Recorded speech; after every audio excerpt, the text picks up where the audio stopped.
Hey, this is Kenny's Audiophile Record Reviews. Thank you very much for viewing my video.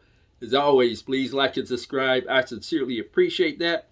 In this video, I'm going to review 3 jazz albums. Actually, one is on CD.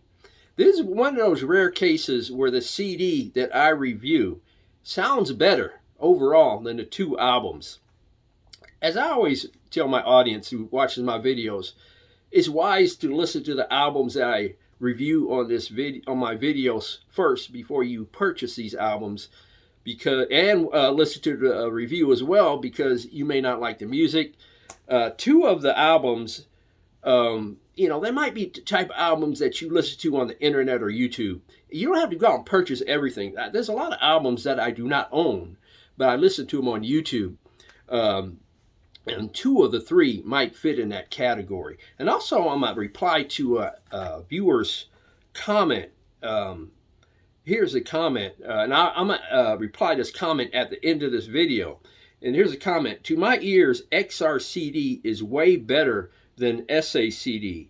And no dedicated player is needed. Just saying. I'm going to reply to this viewer's comment at the end of this video, based on my extremely limited experience in listening to XRCDs. I only have 4 of them. And I'll give a commentary on that comment in the last portion of this video. But I'll first review this album.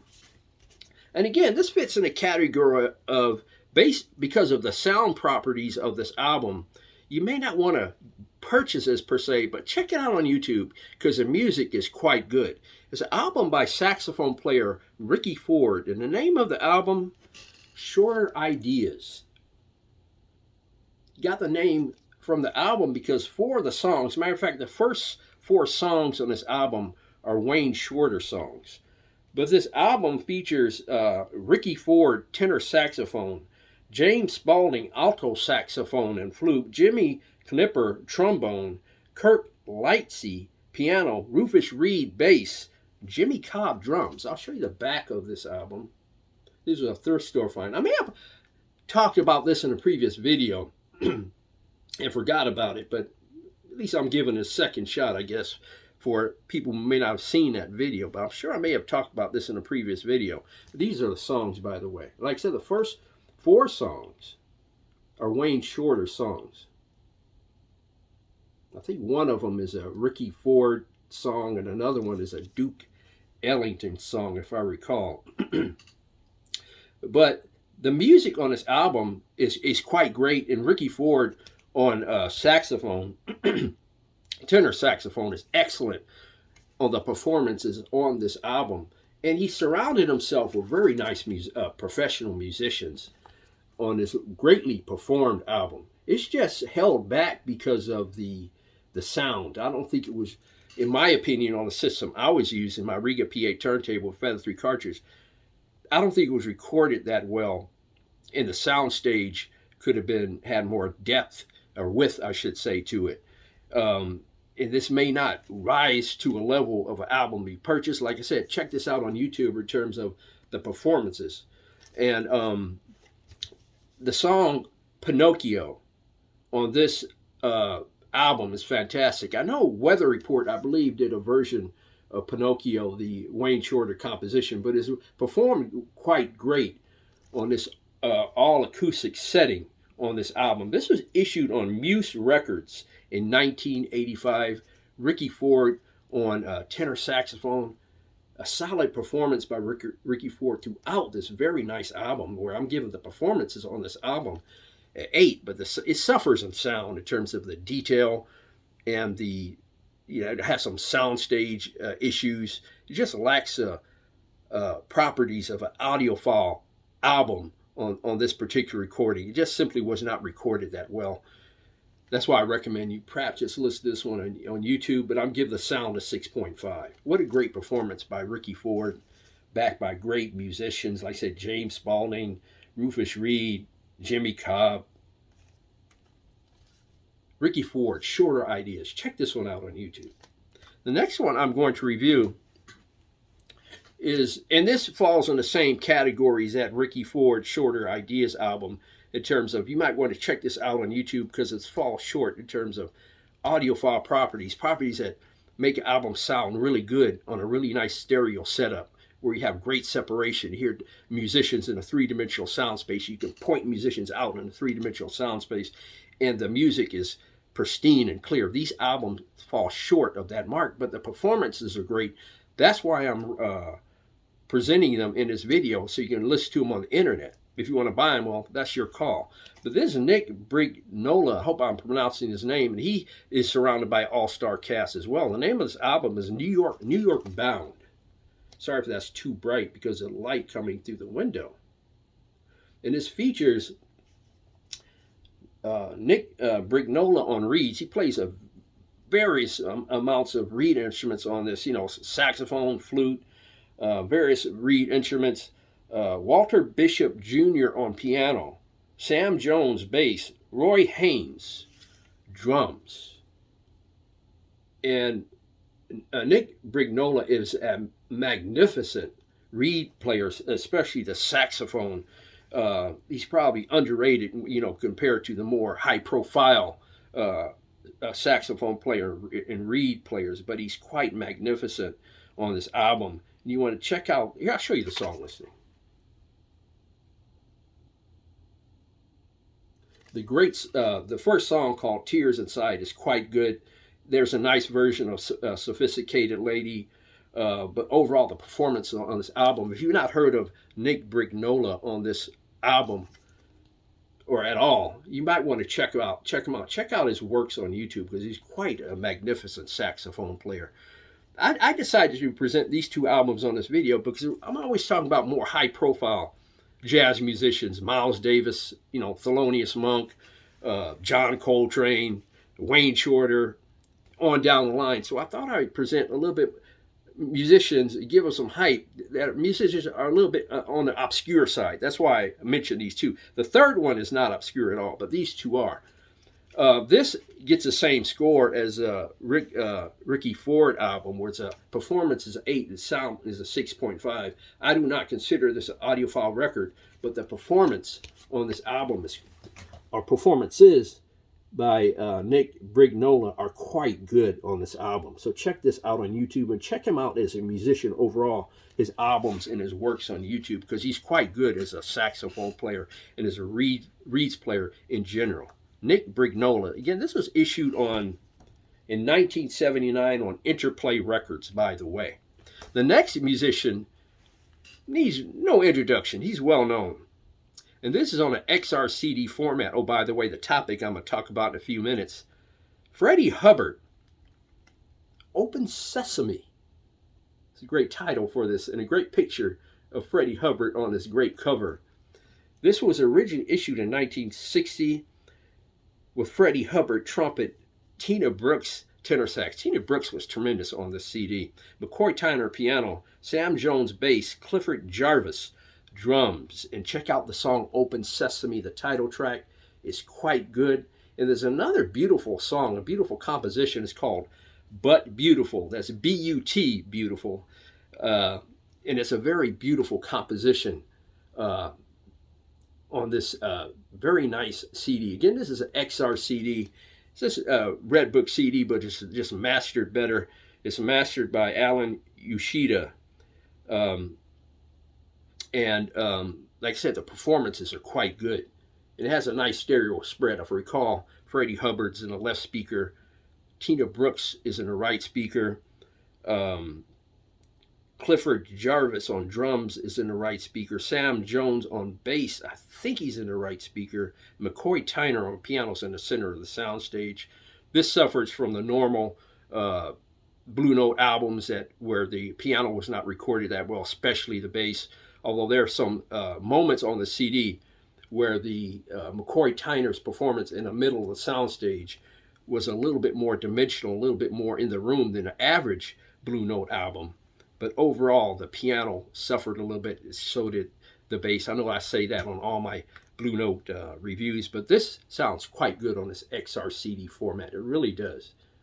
And the sound of Tina Brooks in the right speaker on tenor sax and the sound of Freddie Hubbard on trumpet in the left speaker and Clifford Jarvis on drums Just sounds sensational on this mix of the CD. This is the only version of this album I have, but it's quite good. It does not represent prime Freddie Hubbard, but it's a solid performance nonetheless. You should check this one out. There's no doubt about it. Again, check out the song Open Sesame. It's quite good. Solid performance throughout the entire CD, but the stars on this album are Tina Brooks, tenor sax, Freddie Hubbard, trumpet. They're tremendous. Their solos are great. And McCoy Tyner, the few solos he has is good. It just could have been recorded better, the piano in the middle of the soundstage. But check this out.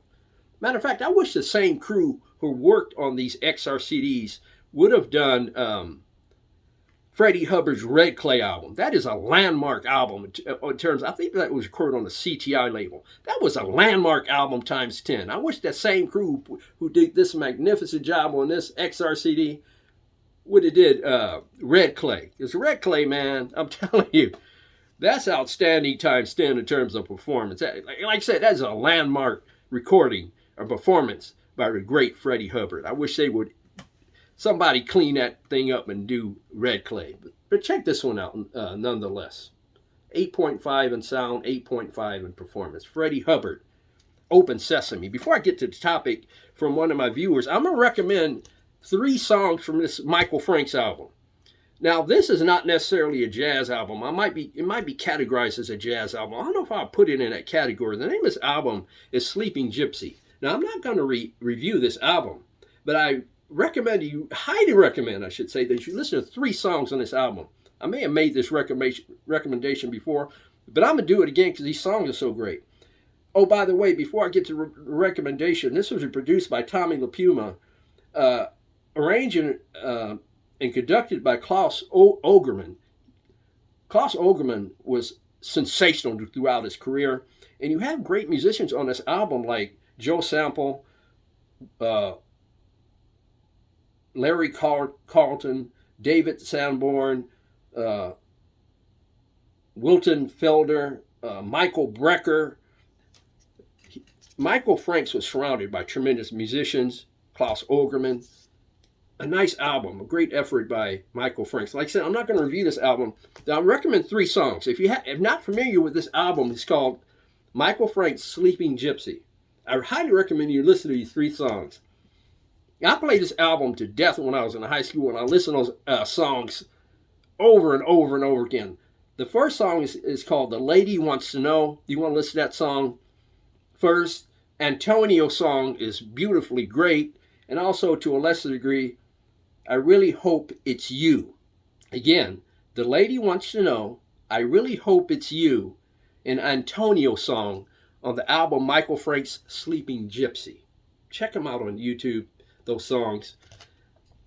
Like I said, I'm not recommending you buy this album. Those songs are just tremendously beautiful songs. I used to listen to them almost on a weekly basis, but not daily basis while I was in high school. This was issued, I think, in 1977.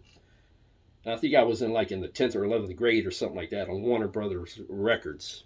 Michael Franks' Sleeping Gypsy. Now I'm going to get to this viewer's question. He goes by Luis, I believe his name is Luis.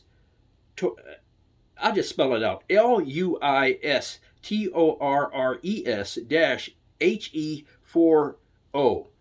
I believe that goes by Luis Torres-HE40. And he has this, not a question, but a comment. To my ears, XRCD is way better than SACD, and no dedicated player is needed. Just saying. I'm going to give a comment on that comment. And the comment is such that I only have a small amount of XRCDs. I'll show them to you, as a matter of fact. I have this Herbie Hancock Taken Off, which I hadn't reviewed.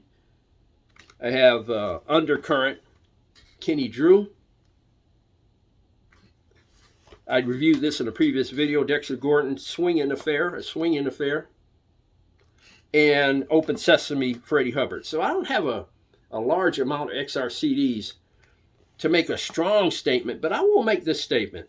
I've heard Red Book CDs that sound just as good and probably better than XRCDs. Here's an example. Sonny Stitt, just in case you forgot how bad he really was. This sounds tremendous. And this sounds just as good, it's probably not better than XRCDs. I think it all has to do with mastering. I get the impression that Alan Yoshida, who mastered a lot of these XRCDs, is a mastermind in terms of mastering, because the ones I have sound tremendous. They really do. But I think it's all in the mastering, the mixing, and the recording in terms of these XRCDs. Because like I said, I have several, if not a lot, of Red Book CDs that sound just as good, if not better, than XRCDs. As a matter of fact, the greatest listening experience on a disc format, where there's XRCDs, Red Book CDs, HM CDs, Blue Spec CDs, SACDs, the greatest listening experience on the disc format equipment I'm using, and again, I'm using a Sony XA9000ES Super Audio CD player, and my DAC is a Denafrips Pontus 15th edition DAC. The greatest resolution in terms of sound has been on the SACD format for me. I'm not including high-res files. I'm not including those in the mix. I'm talking about music on disc. As a matter of fact, the greatest album that I've heard on a disc format is Donovan's Storyteller. That is the greatest in terms of sound I ever heard on my system, on my equipment.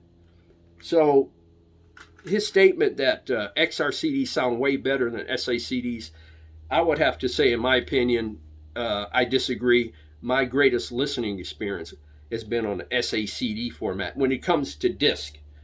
If you want to throw in high resolution files, that's a different story.